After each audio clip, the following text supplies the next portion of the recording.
everyone! So it's Nicole and welcome back again for another video. So for today's vlog, I decided to vlog my day or my night kasi I have a night shift work on a BPO company. Today is my last day of on-site work. Since last day ko na, why not to vlog it? Ang night shift work ko, on-site. Yes, last day ko na ngayon. Nagkakasakit na ako. Ang bilis ko mapagod. Not just physically pagod, but mentally and spiritually pagod na ako. That's what I feel when I'm on-site work, tapos night shift pa. And then, ayun, marami ka pang ginagawa aside from working. Like, gumagawa ka ng YouTube content, you are studying, you're aiming for scholarship. Tapos, sobrang nade-deprive ko na yung sarili ko for rest. And just wanna remind you guys na to take rest. Alam ko hindi lang ako yung gantong type ng tao, but gusto ko kasi yung lagi akong productive. I know lahat naman siguro tayo gusto laging maging productive, na-spend ng wisely yung time natin, which is tama naman. But yung mali lang doon is you don't take time off. You don't make things easy or fun. Kasi kung gusto mo yung ginagawa mo, you'll be happy. But kung gusto mo yung ginagawa mo pero pagod ka, hindi ka rin magtatagal eh. So, ayun lang naman yung advice ko sa inyo. If you are the type of person katulad ko na I prefer to work than rest, I prefer to save than spend, okay naman siya. Good job yun, guys. Like, you are making use of your time wisely. But one thing that's not good there is you don't rest. So, if you are resting, huwag kayo ma-pressure. Hindi kayo dapat na-pressure na gawin to. Kailangan by the age of ganyan, gawin nyo na yan. No, guys. Resting is something that will help you grow as a person. Yung pagpapahinga nyo is may purpose yan. So, ayun lang naman. And yun yung gusto kong gawin ngayon. Magpahinga muna ako. But I decided na piliin yung work from home setup. From on-site work, babalik na ako sa work from home. So, mas prefer ko sana yung on-site. Pero, if mariresk naman yung health ko, yung time ko, hindi rin siya wise na piliin ko yun eh. Akala ko dati pag nagre-rest ka, parang ang useless mo, ganyan. But no, guys. When you are resting, you are recharging yourself in a better you. So, yun nga, mag-work from home setup ako. But, BPO pa rin ako, guys. I just transitioned from a company that's on-site. Ngayon naman, I chose to work at home na ulit. Babalik na ako sa ganang setup. And gagawa pa rin ako ng mga BPO content. So, don't worry, guys. And, ayun lang naman. Just a reminder to take care of your health. So, ayun. Today will be my last day of work. And samahan nyo na lang ako. So, ayan. Iwas stress muna tayo. I'll see you guys later. And, ayun. Mag-aayos muna ako saglit.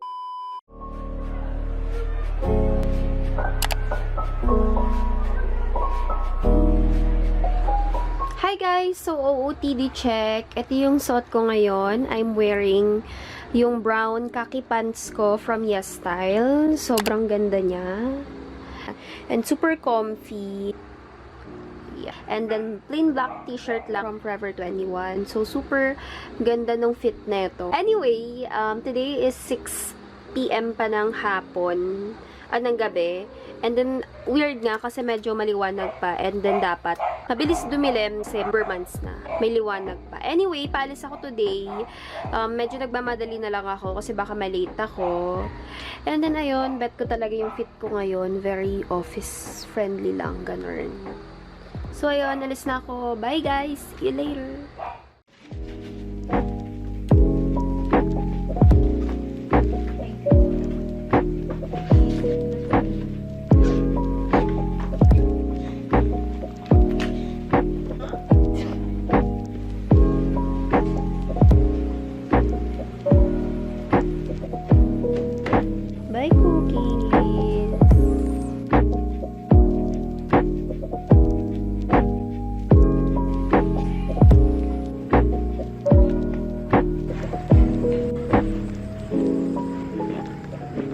Hi guys! So, it's currently 6:31. Oh, 6:32 pala. Ayan guys, so 6:32 na ng gabi. And then, ngayon tayo paalis, papunta sa work. Buti na lang hindi masyado maulan ngayon. And then, ayun, hindi ako nag-sleeveless. Kasi madalas malamig and maulan. Buti na lang hindi. So, ayun, let's go! Yun, madilim na dito. Hindi ko lang kung makapag-vlog pa ako. Pero, let's push. Mahirap kasi. Naka-commute lang ako. Hi guys, nag-open na ako ng flashlight para kita nyo ako. Yan.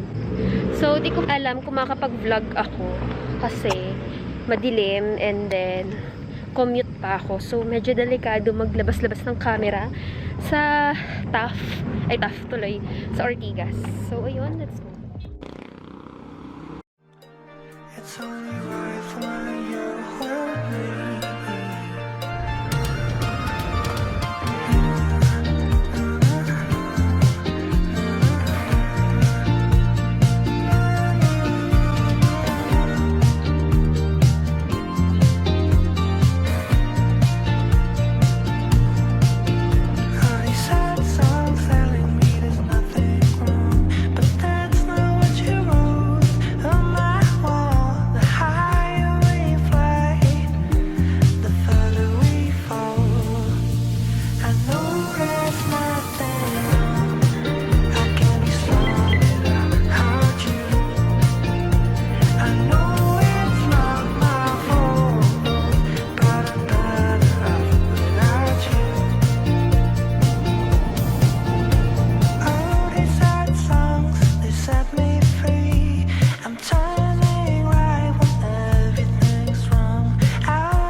Na ako.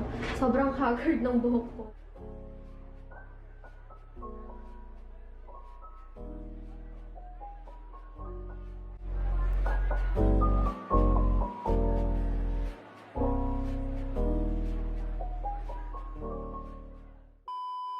So, ayan, since we are talking about stress, mental health, physical health, I just want to share you guys the toners and the skincares that I'm using. So, since napag-usapan natin yung rest, kailangan i-rest din natin yung mukha natin for all of the products na ginagamit natin. If nagme-makeup kayo or may nilalagay kayo sa face nyo na treatment, so it's time to rest din your skin. So, hindi lang siya, of course, mentally, hindi lang siya spiritually. I just want to share you guys the toners that I'm using. So, these are the OMO White Toners. So, I had 3 variants here. All of these toners are paraben-free, alcohol-free, cruelty-free, and they are all made in Korea. So these toners has a fast, lightweight formula that gives you a maximum hydration with just a single swipe.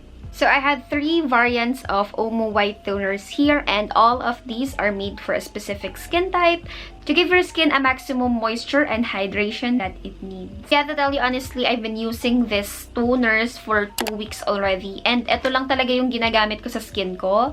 I only use toner and then moisturizer and good to go na ako. Siguro magkikilay lang ako and lip tint, curl ng lashes, and other than that, hindi na ako nagpapatong ng kahit anong BB cream or concealer kasi feeling ko it's much healthier if you're using skincare on your skin. I don't use makeup na pag pumapasok kasi, girl, nakamask naman tayo. Kaya hindi na importante masyado yung foundation or BB cream. Kaya I advise you guys, use toner or skincare, moisturizer na is essential para sa inyo. For example, you had dry skin or oily skin. So, I suggest you guys to use skincare than makeup. So, I've been using those toners for 2 weeks already. And napapansin ko na hindi ako nagkakaroon masyado ng acne.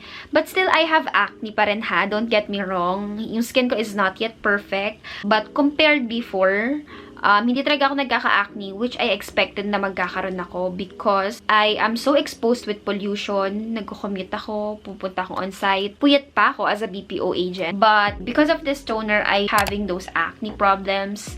And one thing that I really love about this, of course, wala siyang alcohol. Ito talaga yung number 1 na gusto ko sa isang toner, yung walang alcohol. Para hindi mabatak yung skin ko. Kasi yung skin ko is dry. So, I don't like putting alcohol on my skin. I like a toner that gives me moisture. I really recommend you trying these toners because these toners are only for 220 pesos.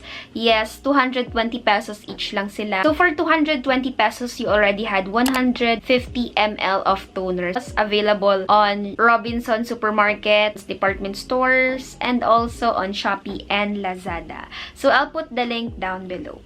And you can also join the OMO Generation Facebook group just in case if you had any questions or if you want to share your before and after skincare. I'll just put the link down below. So just like what I said earlier, each of these toners are made for a specific skin type. So what I personally use is this black variant. So ayan.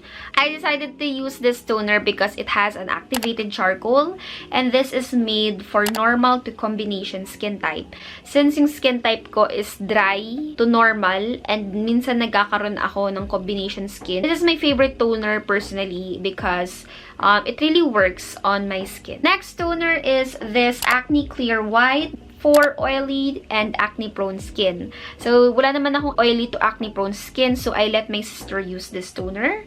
So, ayan, nabawasan niyo na rin yung toner na to. Ayan, so I let my sister use this toner and so far, nagustuhan niya naman. And we also had here, of course, the classic toner.